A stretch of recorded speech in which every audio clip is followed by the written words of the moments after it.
శ్రావణ మాసం విష్ణుమూర్తికి ఇష్టమైన కాలం కాబట్టి ఆయన సతీదేవి లక్ష్మీదేవి భక్తులను అనుగ్రహించే మాసం. అందుకే కోరిన వరాలు అందించే ఆ లక్ష్మీదేవిని వరలక్ష్మి రూపంలో ఈ మాసం పూజిస్తారు.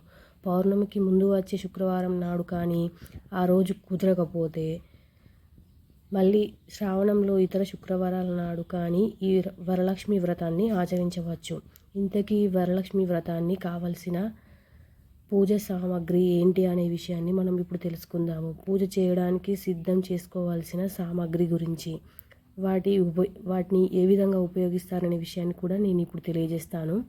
వరలక్ష్మి వ్రతం చేసుకోవడానికి ఫస్ట్ మనకి కావాల్సింది వరలక్ష్మి అమ్మవారి ఒక పటము. ఆ పటాన్ని ఎంపిక చేసుకునే విషయాల్లో కూడా చాలా జాగ్రత్తలు వహించాలి. పటంలో అమ్మవారు నిలబడి కాకుండా కూర్చొని ఉండాలి. ఆకుపచ్చని చీరతో వెనకాల కలశంతో అటు ఇటు ఏనుగులతో ఉన్న అమ్మవారి పటాన్ని పూజించడం శుభప్రదం అని అంటారు. నెక్స్ట్ రాగి లేదా వెండి కలశ పూజ కోసం తీసుకోవాలి. నెక్స్ట్ 2 కొబ్బరికాయలు, ఒకటి కలశం కోసం, మరొకటి అమ్మవారికి నివేదన కోసం.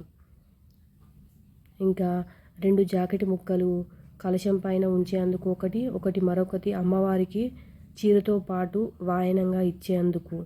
మనం ముత్తైదులకు ఇవ్వాలి అనుకుంటే వాటికి వేరే మనం తీసుకోవాలి. ఎంతమంది ముత్తైదులకు మనం ఇవ్వాలి అని అనుకుంటున్నామో అన్ని ముక్కలు తీసుకొచ్చుకోవాలి. నెక్స్ట్ 2 పీటలు, ఒకటి అమ్మవారి పటం పెట్టడానికి, రెండవది కలశం పెట్టేందుకు. లేదా పీటలు లేవు అనుకుంటే అరటి ఆకులు లేదా మన విస్తారాకులని కూడా ఉపయోగించవచ్చు. అరకిలో బియ్యం, ఈ బియ్యాన్ని పీట లేదా ఆకుల మీద పోసి ఉన్న కలశాన్ని ఉంచాలి. అరకిలో శనగలు అమ్మవారికి ముత్తైదులకు పంచేందుకు, వీటిని ముందు రోజు రాత్రే మనం నానబెట్టుకోవాలి. ఇంకా యాలకులు మిరియాలతో చేసిన పానకం అంటే అమ్మవారికి చాలా ఇష్టం. అందుకనే అమ్మవారికి యాలకులు మిరియాలతో వేసిన పానకాన్ని అమ్మవారికి నివేదించడం చాలా మంచిది. పెసరపప్పు అమ్మవారికి వడపప్పు నివేదించడానికి అనుకుంటే, ఇక చలిమిడిని నివేదించాలనుకుంటే బెల్లాన్ని కూడా సిద్ధం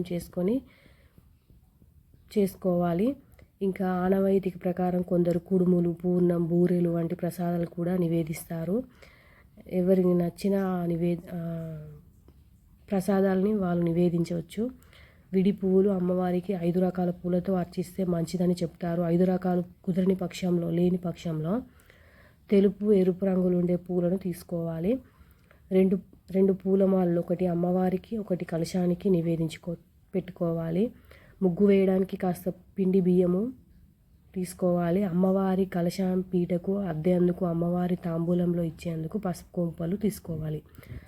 2 డజన్ల గాజులు అమ్మవారికి ముత్తైదులకు వాయనంగా ఇవ్వడానికి.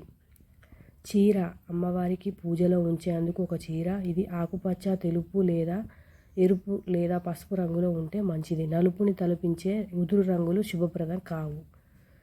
ఇంకోటి గంధము అమ్మవారి పటానికి ముత్తైదులకు పూసేందుకు. 3 డజన్ల తమలపాకులు అమ్మవారికి, కలశానికి, ముత్తైదులకు ఇవ్వడానికి. 2 డజన్ల చొప్పున అరటిపండ్లు, ఖర్జూరాలు, వక్కలు, చిల్లర నాణాలు, పసుపు కుంకుమ ప్యాకెట్లు, ఇవన్నీ తమలపాకులతో ఉంచి దక్షిణ ఇచ్చేందుకు కావలసినవి. మామిడి ఆకులు ఇంటికి తోరణాలు కట్టేందుకు, పూజ గదిని అలంకరించేందుకు, కలశంలో ఉంచేందుకు కావలసిన మామిడి ఆకులను అందుబాటులో ఉంచుకోవాలి. పంచామృతం కోసం ఆవు పాలు, ఆవు నెయ్యి, ఆవు పెరుగు, తేనె, పంచదార. అమ్మవారికి నివేదించేందుకు మనకు నచ్చిన మన శక్తి కొలది పిండి వంటలు.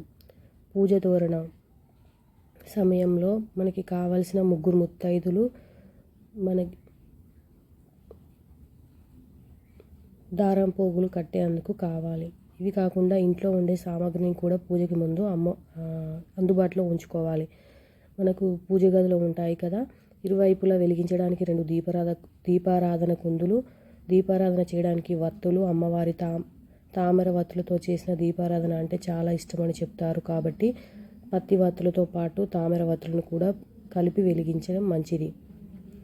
పంచపాత్ర, ఉద్ధరణి, చిన్న పళ్ళెం, హారతి ఇవ్వడానికి హారతి పళ్ళెం, ముద్ద కర్పూరం, నివేదన చేసే సమయంలో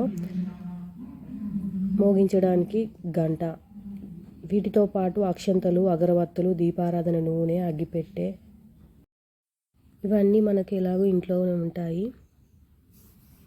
మీకు తప్పకుండా ఈ వీడియో నచ్చుతుందని అనుకుంటున్నాను.